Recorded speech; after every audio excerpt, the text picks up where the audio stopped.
Okay, in follow-up, this is about after he passed, except that none of us were quite sure that he passed because he felt so present. So as I told you in an earlier video, people came and blessed him and touched him and kissed him.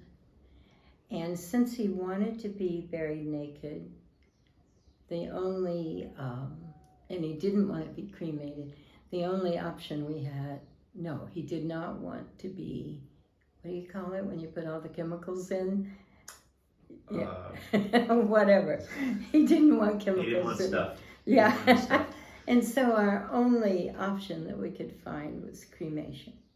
So it sounds like I'm going to change the subject, but I promise you I'm not. We used to go to our favorite restaurant in Kahului, and there was a man, an Italian man named Pietro, who always waited on us. And he didn't know anything about our lives. We didn't know anything about his life. But one day while he was waiting on us, he said, "Do you feed lots of people?" And I said, "Yeah, we feed lots of homeless people and whoever, single moms and, whoever needs it."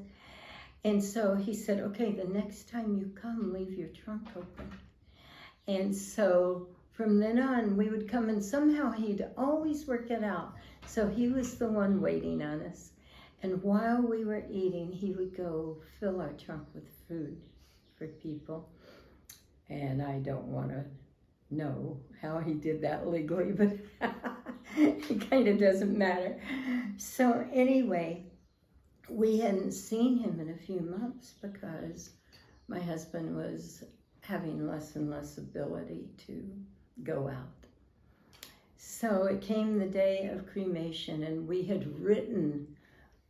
put him in a cardboard box because we wanted to fill it with everything that he loves. So he hadn't been able to have chocolate for years, so we filled it with chocolate. We filled it with pictures of everybody who loved him and he loved. We put his favorite shirt in there. We put a lock of my hair on his heart.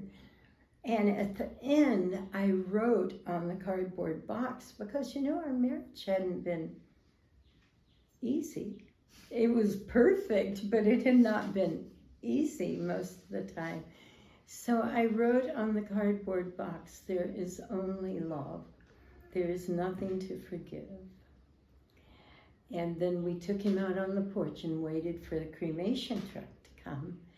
And the woman who was supposed to drive it didn't show up. And finally she called me and she said, "I'm so sorry I couldn't get there. Something else came up. I'm going to send a new man who hasn't done the cremation work before, but he's going to come pick up the body." So we said, okay. So we sat out on the porch, stood on the porch, dancing and singing all around him and just waiting for like 40 minutes for the cremation truck to come. And when it came, the person who comes out is Pietro. And he didn't know where we lived or anything about our lives, but he came out. And when he figured out who it was, he just put his head in my neck and he sobbed, "Oh, Joseph, you were my favorite man. You taught me how to be a man." And so then he saw that we had written on the box, "There is only love." So after quite a while of sharing stories with each other about death and how perfect it was and what Sunow wanted once he was burned, the next morning Pietro went and had a tattoo put on his neck that said, "There is only love." It was such a sweet, sweet blessing. And Pietro got to be the person who set him on fire. And by the time it had happened, let's see, some of the chocolate had gone bad.